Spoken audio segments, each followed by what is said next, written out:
Hello, good morning to all of you. आज हम बात करेंगे सेकंड सेमेस्टर विषय विज्ञान के बारे में। आज का हमारा टॉपिक है कार्य एवं ऊर्जा। कार्य किसी वस्तु पर लगने वाले बल द्वारा किया गया कार्य बल के परिमाण तथा बल की दिशा में विस्थापन के गुणनफल के बराबर होता है, अर्थात कार्य बराबर बल गुणा विस्थापन। बल को F से रिप्रेजेंट किया गया है, विस्थापन को D से तथा कार्य को W से। तो फॉर्मूला हो गया हमारा W is equal to F into D. कार्य की मात्रक की अगर बात करें तो कार्य का मात्रक जूल होता है और एक जूल जो होता है वो न्यूटन इंटू मीटर के बराबर होता है, क्योंकि फोर्स का जो यूनिट होगा वो न्यूटन होगा, है ना। और डिस्टेंस जो हमें डिस्प्लेसमेंट काउंट करना है वो मीटर में, तो ये आपका यूनिट हो जाएगा एक जूल जो हो जाएगा वो बराबर हो जाएगा एक न्यूटन मीटर के। ऊर्जा किसी वस्तु के कार्य करने की क्षमता को ऊर्जा कहा जाता है। ऊर्जा का मात्रक भी जूल होता है। ऊर्जा संरक्षण का नियम, ऊर्जा अविनाशी है, ऊर्जा नष्ट नहीं होती है बल्कि विभिन्न रूपों में बदल जाती है। अब बताती है ऊर्जा के प्रकारों की। तो एक पहला प्रकार है ऊर्जा, इसका यांत्रिक ऊर्जा। खिलौने में चाबी द्वारा स्प्रिंग को ऐंठने पर स्प्रिंग में संचित ऊर्जा संचित हो जाती है। स्प्रिंग की ऐंठन धीरे धीरे खुलने पर खिलौना चलने लगता है। स्प्रिंग में संचित इस ऊर्जा को यांत्रिक ऊर्जा कहते हैं, जैसे खिंची हुई रबर, गुलेल, खिंचा हुआ तीर कमान, बहता हुआ पानी, गतिमान रेलगाड़ी, गतिमान वायु आदि में यांत्रिक ऊर्जा होती है। यांत्रिक ऊर्जा के अपने दो रूप हैं, स्थितिज ऊर्जा तथा गतिज ऊर्जा। स्थितिज ऊर्जा अर्थात ऐसी ऊर्जा जो कि किसी वस्तु में उसकी अपनी स्थिति के कारण उत्पन्न होती है, स्थितिज ऊर्जा कहलाती है। जबकि गतिज ऊर्जा किसी वस्तु में अपनी गति के कारण होती है, जैसे चलती हुई गाड़ियों में। स्थितिज ऊर्जा जैसे कोई खिलौना हो, चाबी वगैरह का, या घड़ी आदि। रासायनिक ऊर्जा, भोजन से शरीर को ऊर्जा मिलती है। शरीर में भोजन के पाचन के उपरांत ऑक्सीजन की उपस्थिति में रासायनिक अभिक्रियाएं होती हैं, जिसके फलस्वरूप ऊर्जा मुक्त होती है। इसी ऊर्जा से शरीर अनेक कार्य करता है। भोजन में ऊर्जा रासायनिक ऊर्जा के रूप में संचित रहती है, जैसे भाप के इंजन में कोयला, पेट्रोल इंजन में पेट्रोल, डीजल इंजन में डीजल का प्रयोग ईंधन के रूप में किया जाता है। कोयला, पेट्रोल, डीजल आदि रासायनिक ऊर्जा के रूप में ऊर्जा को संचित रखते हैं।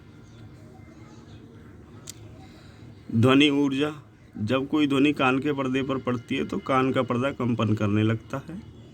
कंपन द्वारा ध्वनि द्वारा कान के पर्दे के कंपित होने से कारण जो ऊर्जा मिलती है, जिससे सुनने का कार्य होता है और ध्वनि सुनाई देने लगती है। कभी कभी बादलों के गर्जन, पटाखों की तेज आवाज़ आदि से मकान के दरवाजे तथा खिड़कियां हिलने लगते हैं, खिड़कियों के कांच टूट जाते हैं। इस प्रकार ध्वनि भी एक प्रकार की ऊर्जा होती है। अब बात आती है प्रकाश ऊर्जा की। फोटोग्राफिक प्लेट पर प्रकाश के पड़ने से रासायनिक क्रिया होती है, फलस्वरूप वह खराब हो जाती है और फोटो खींचने के योग्य नहीं रहती है। आप जानते हैं कि प्रकाश की उपस्थिति में पौधे अपना भोजन बनाते हैं, जिससे उनकी वृद्धि होती है। इन क्रियाओं के लिए प्रकाश ऊर्जा अति आवश्यक है। प्रकाश एक प्रकार की ऊर्जा है। प्रकाश ऊर्जा का उपयोग स्वचालित दरवाज़ों, बैंकों में होने वाले चोर अलार्म, रोड लाइट के स्वचालित स्विचों आदि में किया जाता है। ऊष्मीय ऊर्जा, पानी के उबलने से भाप बनती है। भाप ढक्कन को धक्का देते हुए बाहर निकलती है, जिससे ढक्कन गति करने लगते हैं। ऐसा ऊष्मीय ऊर्जा के कारण होता है। जेम्स वाट ने इसी प्रयोग के आधार पर भाप के इंजन का आविष्कार किया था और भाप के इंजन द्वारा रेलगाड़ी चलाई जाती है। इस प्रकार ऊष्मा भी एक प्रकार की ऊर्जा है। विद्युत ऊर्जा, स्विच ऑन करने पर पंखे के अंदर विद्युत धारा प्रवाहित होती है और पंखे घूमने लगते हैं, प्रकाश देने लगते हैं। बल्ब विद्युत के द्वारा कारखानों की मशीनें, रेलगाड़ी का इंजन, आटा, तेल चक्की की मशीनें आदि चलाई जाती हैं। अतः विद्युत भी एक प्रकार की ऊर्जा है, विद्युत धारा में कार्य करने की क्षमता होती है। इलेक्ट्रिसिटी में है ना, पावर है कि वो भी वर्क कर सकती है। ऊर्जा के रूपांतरण, ऐसे कुछ क्वेश्चन ऑब्जेक्टिव टाइप में अलग अलग परीक्षाओं में पूछे जाते रहते हैं। पहला, जैसे पटाखों को छुड़ाने में रासायनिक ऊर्जा प्रकाश एवं ध्वनि ऊर्जा में बदल जाती है। भाप इंजन एवं डीजल इंजन की दहन क्रिया द्वारा ऊष्मीय ऊर्जा यांत्रिक ऊर्जा में रूपांतरित हो जाती है। जलती हुई मोमबत्ती में रासायनिक ऊर्जा ऊष्मीय ऊर्जा एवं प्रकाश ऊर्जा में परिवर्तित होती है। जब किसी माइक्रोफोन के सामने हम बोलते तो ध्वनि ऊर्जा विद्युत ऊर्जा के रूप में बदल जाती है। लाउड स्पीकर ध्वनि विस्तारक यंत्र है द्वारा विद्युत ऊर्जा पुनः ध्वनि ऊर्जा में बदल जाती है। फोटोग्राफिक प्लेट पर प्रकाश ऊर्जा रासायनिक ऊर्जा में रूपांतरित हो जाती है। पौधों में प्रकाश संश्लेषण क्रिया द्वारा प्रकाश ऊर्जा रासायनिक रूप में रूपांतरित होती है। Photoelectric cell solar cell द्वारा प्रकाश ऊर्जा को विद्युत ऊर्जा में बदला जाता है। और साइकिल चलाने में पेशीय ऊर्जा यांत्रिक ऊर्जा के रूप में बदल जाती है। ऊर्जा का ह्रास, जब एक प्रकार की ऊर्जा का किसी अन्य रूप में रूपांतरण होता है तब ऊर्जा का कुछ भाग ऐसे रूप में बदल जाता है जिसका उस समय उस स्थान पर कोई लाभ नहीं होता है। उदाहरण के लिए, जैसे विद्युत बल्ब में संपूर्ण विद्युत ऊर्जा प्रकाश ऊर्जा के रूप में नहीं बदलती, परंतु कुछ भाग ऊष्मीय ऊर्जा के रूप में भी बदल जाता है। इसी प्रकार यांत्रिक ऊर्जा के रूपांतरण में घर्षण के कारण ऊर्जा का कुछ भाग ऊष्मीय ऊर्जा, ध्वनि ऊर्जा एवं प्रकाश ऊर्जा के रूप में बदल जाता है, जिनका उस समय कोई उपयोग नहीं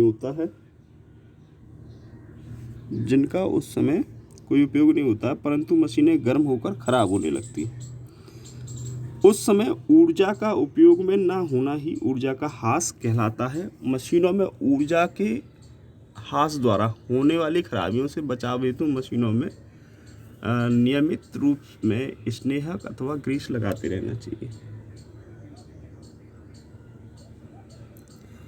नेक्स्ट हम बात करते हैं ऊर्जा के विभिन्न स्रोत। सूर्य से प्रकाश के साथ साथ ऊष्मीय ऊर्जा भी प्राप्त होती है। सूर्य के प्रकाश की उपस्थिति में प्रकाश संश्लेषण की क्रिया द्वारा पेड़ पौधे अपना भोजन बनाते हैं। हवाओं का चलना, वर्षा का होना सूर्य की ऊर्जा यानी सौर ऊर्जा के कारण ही संभव होता है। अतः सौर ऊर्जा सजीवों के लिए जीवन के लिए अनिवार्य आवश्यकता है। ईंधन, जो पदार्थ दहन की क्रिया द्वारा ऊर्जा प्रदान करते हैं ईंधन कहलाते हैं। दहन क्रिया द्वारा ईंधन ऊष्मा व प्रकाश उत्पन्न करते हैं, जैसे लकड़ी, पेट्रोल, डीजल, मिट्टी का तेल, गोबर, कंडे, उपले, कोयला, बायोगैस आदि। वर्तमान में भोजन पकाने के लिए हम सभी लोग एलपीजी का प्रयोग करते हैं। कोयला भी एक परंपरागत ईंधन है। गाड़ी वगैरह चलाने में, जो रेलगाड़ी होती है उनके लिए कोयले का कुछ जगह प्रयोग किया जाता है। बहुत सी जगह जो है अब इलेक्ट्रिक हो गई हैं ट्रेन्स। शहरों और कस्बों में भोजन पकाने के लिए एलपीजी का प्रयोग होता है और ग्रामीण क्षेत्रों में वहाँ भी काफ़ी हद तक मतलब एलपीजी यूज़ करने लगे लोग। लेकिन एक अभी कह लो गरीब वर्ग हैं, उनको अभी इतनी सुविधाएं नहीं, जिनको मिल पाई ये सुविधा, वो लोग अभी भी चूल्हे का प्रयोग करते हैं, जिसमें कंडे वगैरह, लकड़ी वगैरह का यूज़ करके ऊष्मा प्रदान की जाती है, उत्पन्न की जाती है। अच्छा, जनरेटर, मोटर कार, बस, मोटरसाइकिल, ट्रक, रेलगाड़ी, इन सभी में अलग अलग तरीके के डीजल वगैरह है, पेट्रोल है, जैसे जैसे ईंधन है वो उनका प्रयोग किया जाता है। ठीक है, सभी प्रकार के ईंधन जो है वो स्रोत हैं ऊर्जा के। अब नेक्स्ट ऊर्जा की हम बात करते हैं, विद्युत ऊर्जा। घरों दफ्तरों में प्रकाश उत्पन्न करने में, कारखानों में मशीनों को चलाने में, पंखा, फ्रिज, टीवी, कूलर आदि में विद्युत ऊर्जा का उपयोग किया जाता है। ताप विद्युत पावर प्लांट, जल विद्युत पावर प्लांट, नाभिकीय ऊर्जा प्लांट में विद्युत ऊर्जा प्राप्त होती है। पावर प्लांट ऊर्जा उत्पन्न करने के लिए विभिन्न प्रकार की ऊर्जा उपयोग करते हैं, जिनमें कोयले तथा डीजल की रासायनिक ऊर्जा, बहते जल की ऊर्जा, पवन की गतिज ऊर्जा, नाभिकीय विखंडन से उत्पन्न ऊर्जा जैसे स्रोतों का उपयोग किया जाता है। और इन सभी स्रोतों की सहायता से हम विद्युत ऊर्जा को प्राप्त करते हैं और प्राप्त विद्युत ऊर्जा को अपने प्रयोग में मशीनों की सहायता से लाया जाता है। बायोगैस जीव जंतुओं के अवशेष पदार्थों, मलमूत्र, गोबर, कूड़ा कचरा, सब्जियों की छीलन इत्यादि, फलों के छिलके में रासायनिक ऊर्जा संचित होती है। गोबर को सुखाकर उसे जलाने से मुख्यतः ऊष्मा के रूप में ऊर्जा उत्पन्न होती है तथा धुआं भी अधिक मात्रा में उत्पन्न होता है, जिससे वायुमंडल में प्रदूषण बढ़ता है। अतः कंडों का उपयोग यथासंभव कम किया जाना चाहिए। गोबर से ऊर्जा प्राप्त करने का दूसरा साधन गोबर गैस प्लांट है। गोबर गैस प्लांट से उत्पन्न बायोगैस कहलाती है। भोजन पकाने, सड़क के किनारे व घरों में प्रकाश उत्पन्न करने व इंजन चलाने के लिए ईंधन के रूप में बायोगैस का उपयोग किया जाता है। भारत में बहुत अधिक संख्या में बायोगैस संयंत्र स्थापित किए जा चुके हैं और ग्रामीण क्षेत्रों में इसका बड़े स्तर पर जो है काम चल रहा है।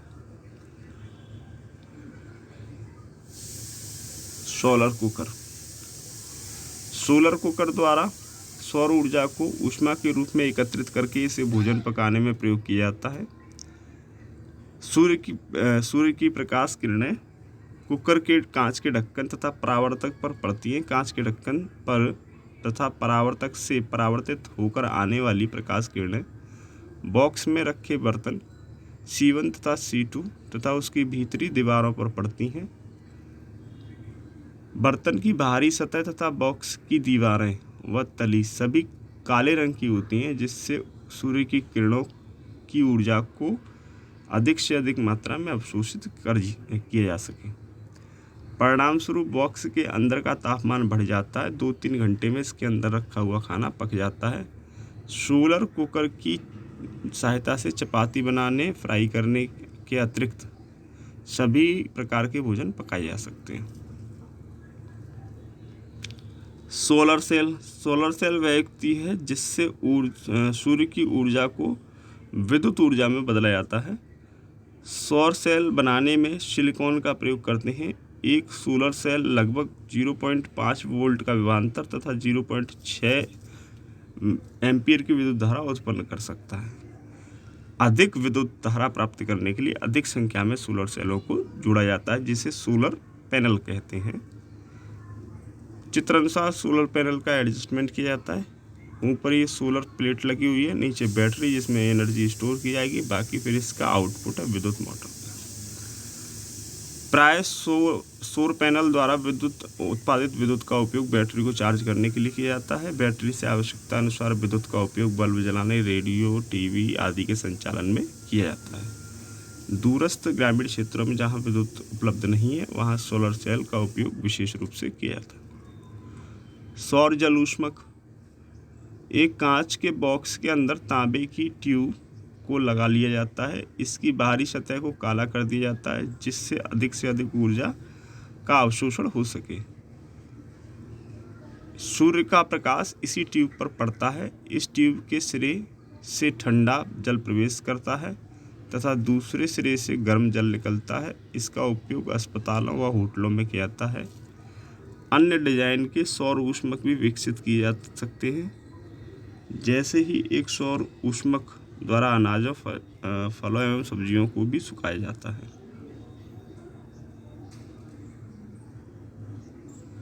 ऊर्जा का अपव्यय